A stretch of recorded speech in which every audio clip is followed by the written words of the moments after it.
Donc, assalamu alaikum, on va passer directement à l'application. Donc là, vous avez l'extrait du bac des session normale. Je passe à la première question directement. Donc, quel alcool obtient-on par hydratation du bit 1L, bit 1N? Donc, c'est ça la question, la première question. On donnera la formule semi-développée. Dans la deuxième question, en fait, il se forme pratiquement un seul alcool A. Lors de l'hydratation, cet alcool A est oxydé par l'ion du chromate à milieu acide pour donner un composé B. Ce composé B réagit avec la DNPH, mais sans action sur le réactif de Schiff. La question 2.1, c'est quoi? Dans quel but utilise-t-on la DNPH lors de l'étude d'un composé? Qu'observe-t-on pratiquement lorsque le test est positif? La question 2.2, répondre aux mêmes questions pour le réactif de Schiff. 2.3, que peut-on affirmer dans le cas de B?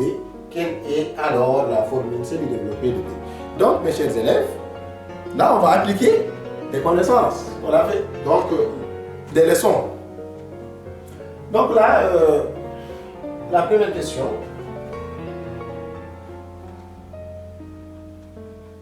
Pour la première question, donc l'hydratation, ça on l'a fait. Quel alcool obtient-on par hydratation de bit 1N? Le bit 1N, ça formule CH, CH2, CH3 plus H2O. Ça donne. On a fait ça, d'après votre corps, ça donne deux classes d'alcool. Donc ça c'est le bit 1N, ça veut dire qu'il y a deux possibilités, n'est-ce pas? Donc on peut obtenir soit cet alcool-là, H2,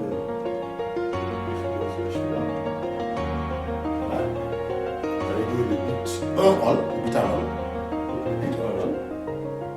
le but 1-ol. Ok? Il peut se fixer, comme je vous l'ai dit pendant la leçon, ici ou ici. Ok? C'est clair. Ou bien on peut obtenir ça aussi. CH3, CH2, CH3. Il peut se fixer ici. Donc là on a la but 2-ol. Ok? Donc vous savez très bien que, bien sûr, là, c'est un alcool primaire qui est là.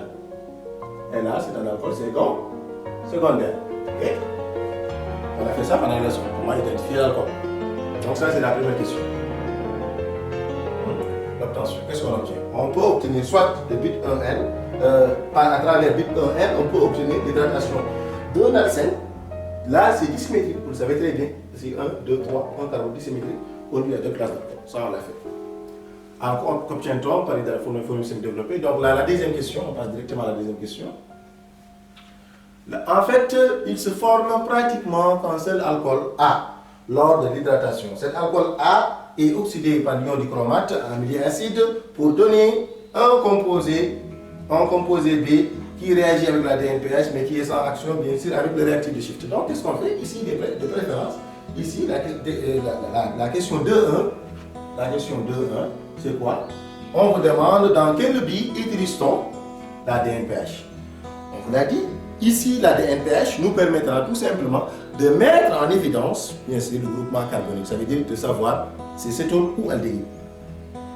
C'est cétone-aldéhyde. Ça veut dire c'est le groupement, c'est la famille cétone-aldéhyde. La DNPH.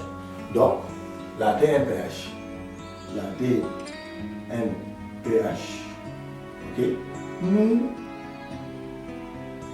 nous permet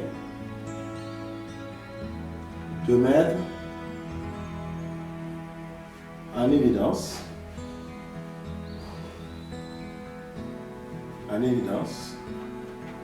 le groupement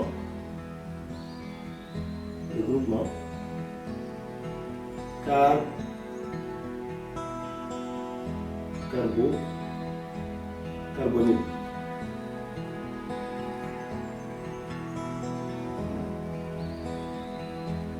Groupement carbonique. La DNPH. Ok? Dans quel but utilise-t-on la DNPH lors de l'étude d'un composé? Donc, ça nous permet de mettre en évidence le groupement carbonique. Ok? Qu'observe-t-on ce qu'on observe, ce qu'on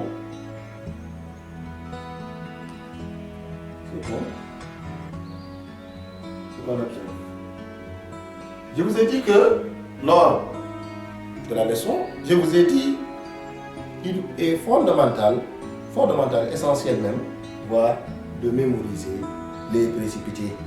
Ok, la DNPS, ça donne quoi avec la DNPS, ça donne quoi avec l'aldéhyde, ça donne quoi avec l'acétone, la liver de feeling, ça donne quoi, etc. Ça, c'est important de le savoir. Donc, ce qu'on observe, bien sûr, donc la question, qu'observe-t-on pratiquement lors de ce test, lorsque le test est positif, n'est-ce pas? Lorsque le test est positif, on obtient un précipité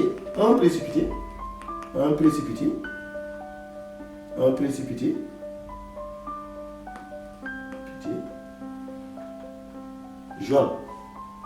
Ok, c'est la couleur jaune qu'on va voir. Ok. Donc répondre aux mêmes questions pour le réactif de Shift. Et on sait qu'ici le réactif de Shift ici est négatif. Ok, pour B. B réagit mais sans action. Donc pour le réactif de Shift. Ok. Maintenant pour le réactif de Shift. Donc là c'est DNPH. Donc là le réactif de Shift. Donc pour le réactif de Shift, maintenant quand on fait le test de réactif de Shift, c'est tout simplement pour différencier l'aldéhyde de l'acétone. Ok, c'est pour différencier.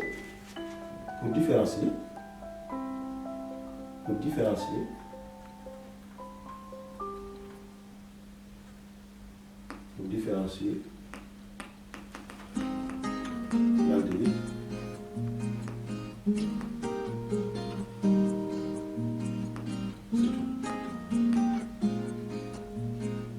C'est-à-dire que quand on effectue ce test, on saura, à partir de ce test-là, on saura est-ce que le composé, c'est un aldéhyde ou l'acétone. Qu'est-ce qu'on avait dit? Que l'aldéhyde est positif avec le test. Ça veut dire DNPH, liqueur de féline, réactif de toilette, etc.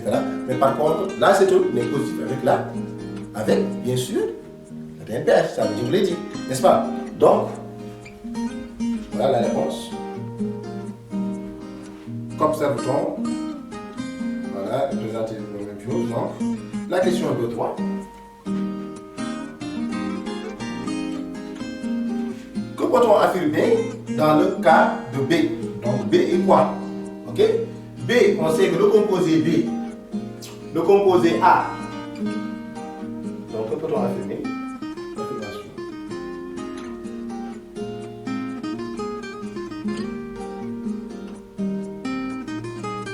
Le composé B. On sait que A, ici, je vous conseille à chaque fois de faire ce schéma-là, s'oxyde en B, puis s'oxyde en B. Ok?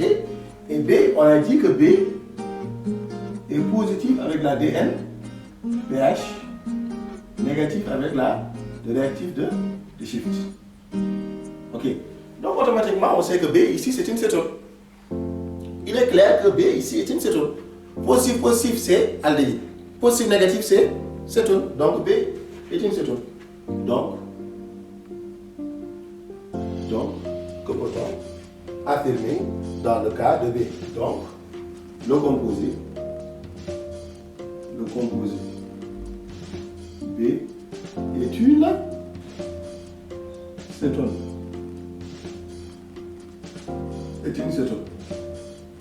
Donc là, quelle est alors la formule semi-développée de A? Donc la formule semi-développée de A, on sait que l'acétone émane d'un alcool secondaire, n'est-ce pas? L'acétone émane d'un alcool secondaire. Donc, la formule. Donc là, on vous demande quelle est la formule semi-développée de A? La formule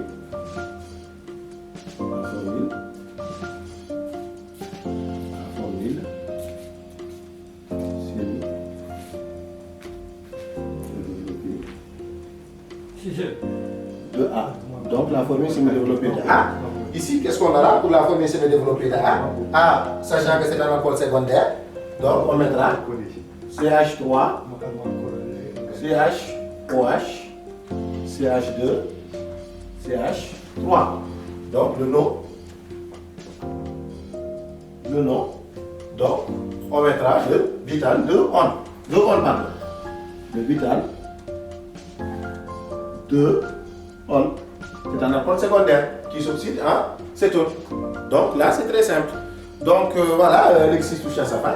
Ok, c'est un extrait du bac 2008. Donc là, vous voyez, c'est les applications qu'on a fait pendant la leçon. Et là, je vous remercie.